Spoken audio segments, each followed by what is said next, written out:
What's going on, everybody, and welcome back to JJD TV. I'm your host, Josh, and we are here today for a very hopeful Canadian men's national team match preview against Curaçao. This match is supposed to take place this Thursday at BC Place, but if you've been following the national team, you will know that it's not 100% certain. This has been a crazy few weeks. It goes all the way back to this match against Iran, which was a friendly. This match should have never been scheduled in the first place. Inevitably, it was canceled. And then the Canadian Soccer Association says that they moved mountains to set up another friendly against Panama, which was also canceled. The Canadian men's national team players went on strike for player compensation. They want more clarity in this contract, and it really put a little uncertainty around the camp. Now, when I look at this window before all of these issues, it was already a little worrying to me because you have Mexico, who had 5 matches this window. You have the United States, who had 4, and we were supposed to have 3, ended up having 2 different friendlies canceled, and now we're going to only have 2 if these matches are played. So I'm here today, very hopeful that they are. So we're going to take a look at a potential match preview as long as this game goes according to plan, and it's looking like it is.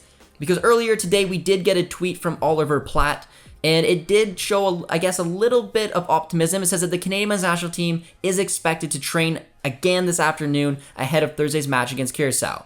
As of right now, it does not appear that the players intend to speak directly to the media. Hopefully, the players understand how important it is that they don't cancel or have to forfeit a competitive match. I'm assuming they just are sticking to their guns that they want to do. They want to go on, they want to train, hopefully play the matches, and then they have a big spell between the next window to hopefully hammer out a deal, because the deal is not done. Nick Bont has left Vancouver. Door is open. The players were very clear on that.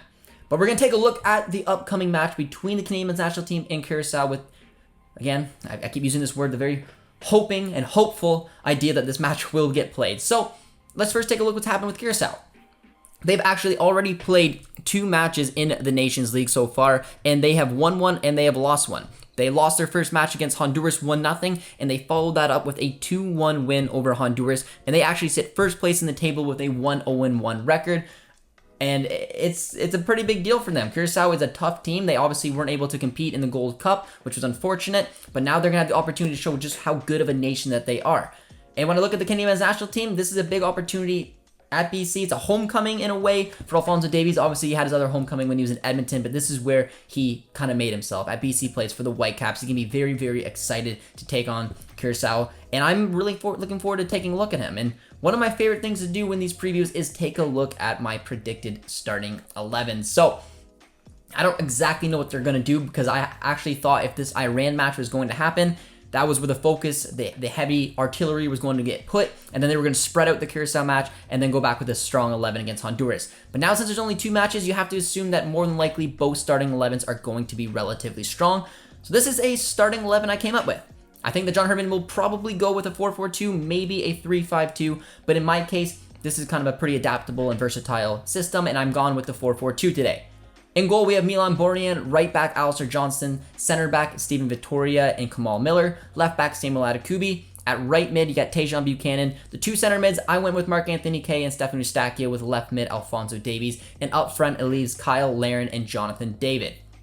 Now, this is a pretty strong starting 11 to me. There's a lot to like about it, and I know it's a little attack-based, having 2 sets of basically right and left mids along with 2 strikers. There's a lot of attacking talent there, but this is a type of opposition I think at home Canada's going to back themselves, be able to hold on to the ball, play to their strength, and have these players all on the pitch and doing a duty. If you really wanted to, you could switch this system a little bit. It's what I like about it. You could play it in a 3-4-3. You still only have that 2-man midfield, which we know Canada likes playing with a 3, but it still gives you option to try to switch it up.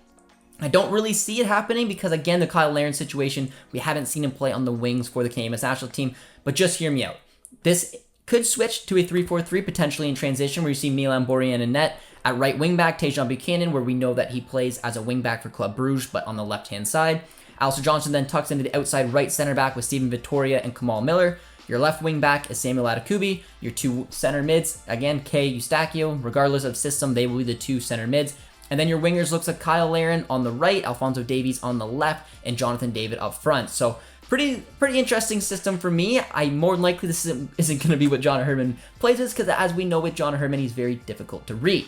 But let's take a look at the Curaçao starting 11. Now, I'm not going to go through the entire starting 11, but I will go through the 2 different shapes that they played. In their first match, they played in a 4-4-2 system, and then against Honduras, they went with the 4-1-4-1 system.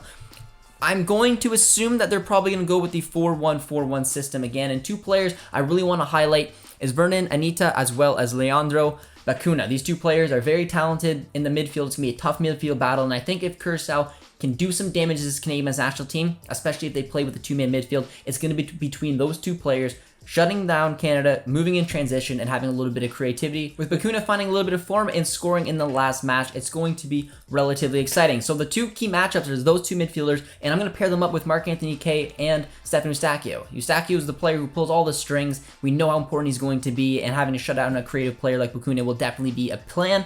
And then, of course, for Marc-Anthony Kaye, having that versatility to get up and down the pitch, having the defensive side of the game there as well will be very important for Canada, hopefully getting a result today. Now, there's going to be a lot to look forward to for this match. The number one thing is, let's just hope it simply gets played.